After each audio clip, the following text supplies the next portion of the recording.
Hey guys, it's Adrienne. I hope you all are having a wonderful Thursday. According to my phone, today is the first day of fall. However, the high for today is like 98 and the low is almost 80 degrees. So we'll see. um, but I do hope everybody is having a wonderful first day of fall. So today I wanted to just do a real quick tutorial on corner to corner. Corner to corner was kind of the first stitch that I used to do graph gans. Actually, I'm still working on at least one of them. And this particular stitch can be modified in several different ways. And I will show you guys a couple of those modifications as well. And of course, with anything, if you use a smaller hook with a larger yarn, your stitches are going to be tighter. The spaces will be smaller, things like that. But there are ways to modify corner to corner or C2C using different methods so that you get smaller holes, or I'll explain it a little better when I turn the camera around. So I'm going to do that right now, and I'll meet back up with you here in just a second. So for this little stitch tutorial, I'm just using a ball of yarn. I get these, they're actually little bonbons, and they come in packages of 50 different colors, 44 yards for each color. And I buy them periodically to do amigurumi with. I'll leave the link to that yarn in the description box.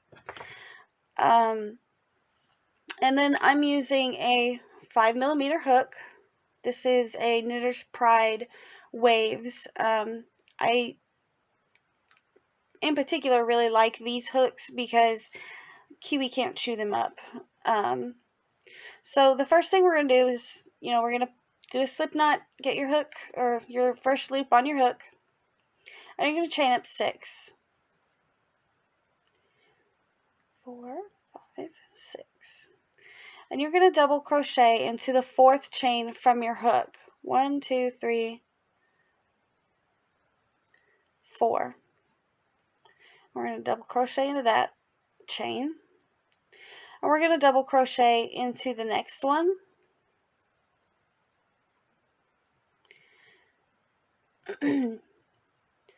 And we're going to double crochet into the last chain as well. So the next thing you're going to do is you're going to chain 6.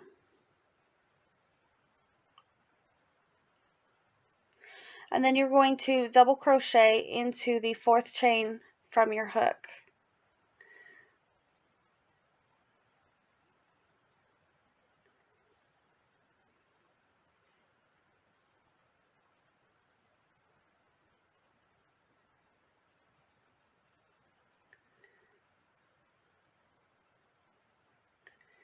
So at this point, this is what you got.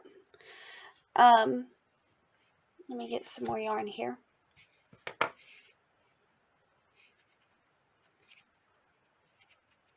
Maybe I'll have to have Casey cake these ones up too. So you're going to turn this over. Just this is your first block, which is considered your first row. And so you're going to flip that over, and you're going to slip stitch into this little space here between your chain 3 and your double crochet from your first block. You're going to slip stitch right in there.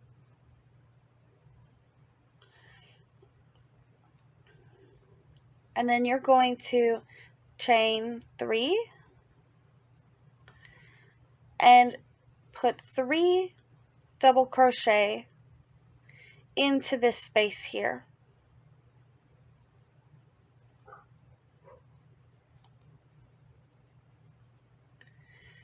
And this is your second row. So to start off your third row, you would chain up 6. That's 4, 5, 6. And then you're going to get more yarn. You're going to double crochet in the 4th chain from your hook, which is going to be this one here.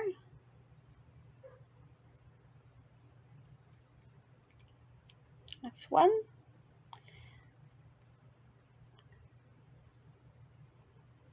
Double crochet in the next one, which makes 2. And then double crochet into the 3rd one, which will be your 3rd double crochet for that block. And then you're going to take all of this and flip it over. And then you're going to find that space between your double crochets and your chain 3 from the previous blocks, and you're going to slip stitch in there. Chain up 3, 3 double crochets into that space, into the same space that you slip stitched into. And then you're going to slip stitch into the space between the chain 3 and the double crochet of your next block. Chain up 3 and then put 3 double crochets into that same space. And you're going to just keep continuing this in this manner, and eventually, you know, it'll make a square. Well, you've got 3 blocks here and 3 blocks across. Now, if we started to decrease, what you would do, I'm going to show you what it would be if you decrease on just the one side. So to decrease, we are just going to chain 3, flip it over, and then slip stitch back into that space between the chain 3 and your double crochets. So then you're going to chain up 3 more and put 3 double crochets into that same space.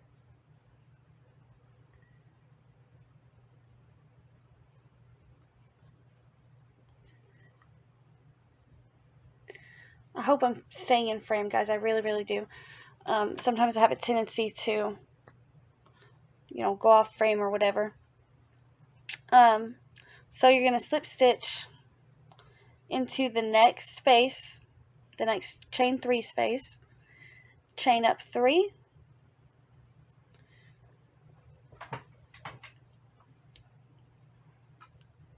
and put 3 double crochets into that same space.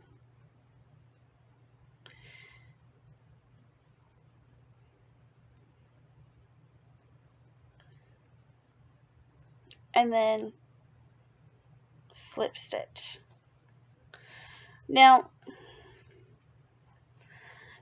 if you watch that, you know, if you notice, there's three blocks on the bottom.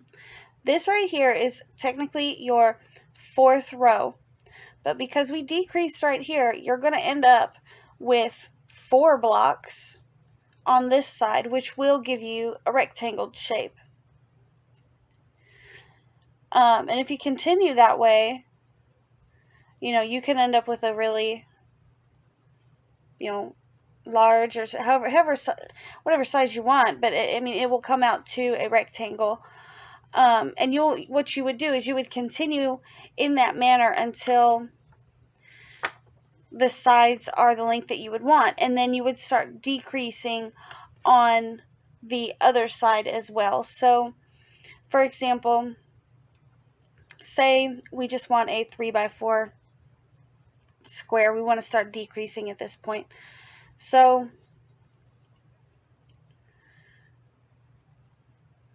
we're going to go ahead and decrease on this side for the 5th row. And it's done in the same manner.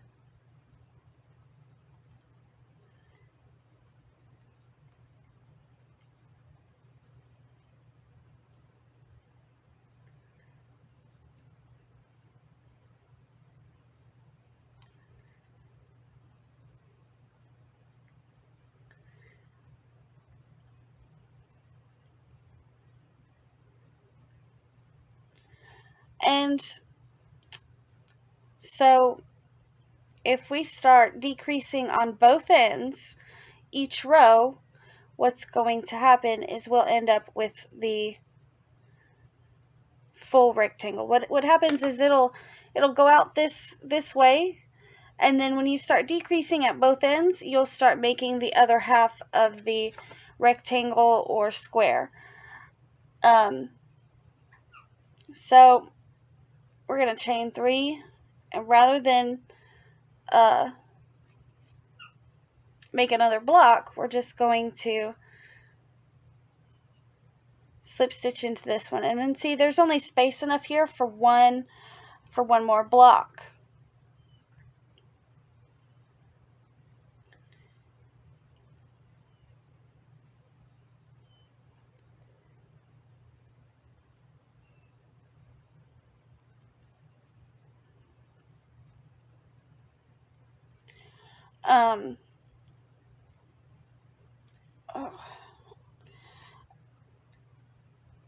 And you would slip stitch there, and then you would chain 3, and you can slip stitch back over here if you would rather be at a corner. And so that is a little bit about corner to corner. In a minute I'm going to have to charge up my phone so that I can show you how to do the increases, as well as a couple of modified variations of corner to corner. But I mean, for the most part, this is the basic corner to corner. It is the standard corner to corner stitch, as well as decreasing, and what happens when you decrease on one side versus both sides. In a moment, I am going to go charge my phone, and then I'll meet back up with you guys, because, yeah, my phone's getting ready to die.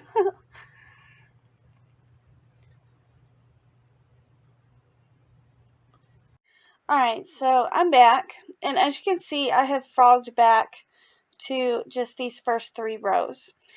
And the thing about corner to corner is it just kind of naturally increases, and so I kind of wanted to show you that.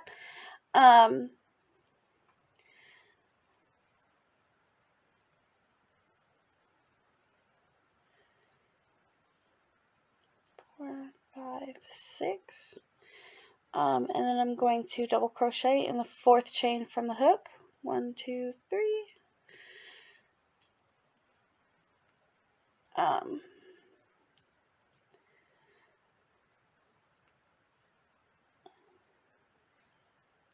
I know, like, a lot of times when people are learning a new stitch, you know, you have to learn the increases, you have to learn the decreases, this and that. But with corner to corner, I mean, it really just naturally increases. And the way you manipulate this shape is by doing the decreases that I showed you in the last clip.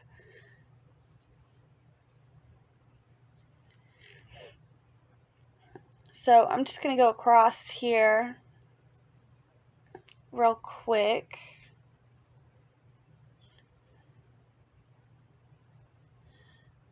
And work up this 4th row and show you how it just kind of naturally does it. I mean, it's just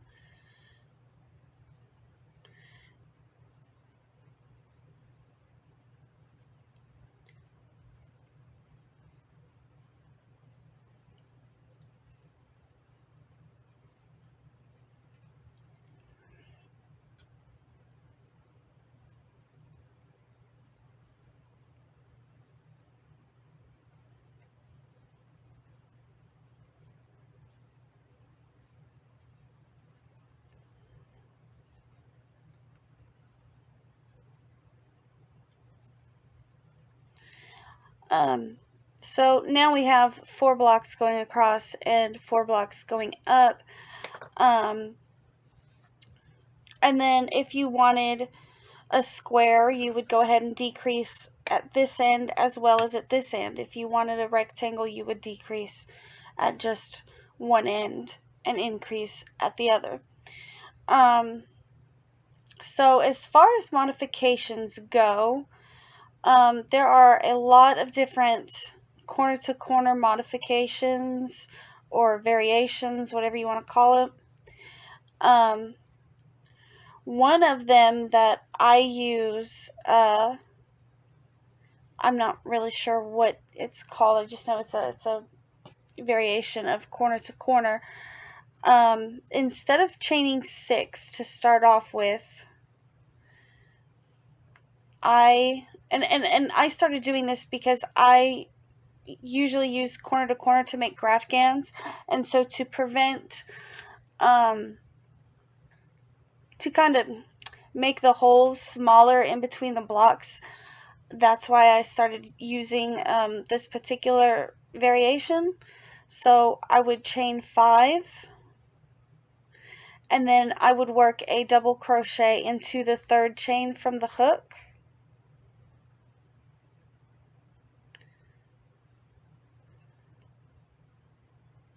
In the next one and in the next one. So I still have 3 double crochets making up the block, but that chain 2 is smaller, so it would make smaller holes. So I will chain up 5, and then I'll double crochet in the 3rd one from the hook.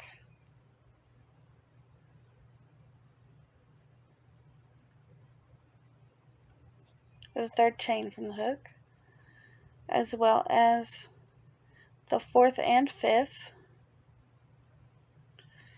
Turn it over, and then you see this space that you would slip stitch into is much smaller, and it brings the blocks kind of closer together. I'm completely out of frame, aren't I? I'm so sorry, guys. I hope you... Anyways, so I would chain up 2, and it brings the blocks so much closer. There's less space, and I'll add 3 double crochets into the same space that I slip stitched into.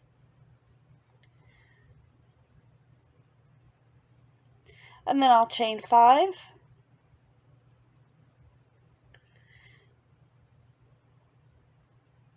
and double crochet into the 3rd stitch, double crochet into the 4th.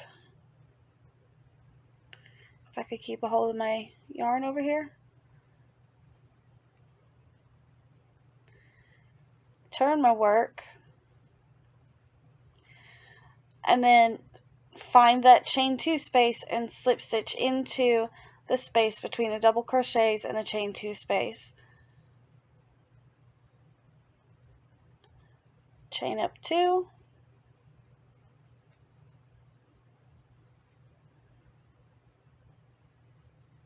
and then 3 double crochet into that same chain 2 space. It just makes the corner to corner less open, is what it is. It's a little bit more compact. I like it for making graph gans. Another variation of corner to corner that I've seen, I've never used it because I don't really care for half double crochet, and I usually only use it when I have to, is people will chain up 1, and then instead of using a double crochet, they'll use a half double crochet. And it's just different variations on how compact you want your project to be. So you would do 4, you'd chain 4, and then you would half double crochet into the next 3 stitches. And this one I've seen, but I've never used it. I don't care for the idea. And then you would chain up 1, 2, 3, 4, half double crochet in the next, or in the second, third, and fourth chain. I don't like the look of this one. I think it's way too compact, personally. And to me, the blocks don't look like blocks. Also, for me, the little chain 1 space is just too hard to find. Like, that's not even...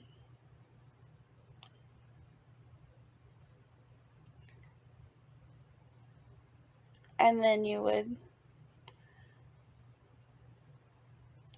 Like I said, I've seen people do this. I don't care for it. To me, you could just use, a different... I don't know. To me, those don't even look like blocks. They look more like rectangles. I don't care for it. But there are many, many different ways to modify corner to corner. I hope you guys found this short tutorial a little bit helpful. I'm not the best at corner to corner. I try to stick with just the standard or the chain 2 variation. But I'm sure if you looked up on YouTube, you could find half a dozen other ones. Anyways, I hope you guys enjoyed the video, and I will catch up with you in my next one.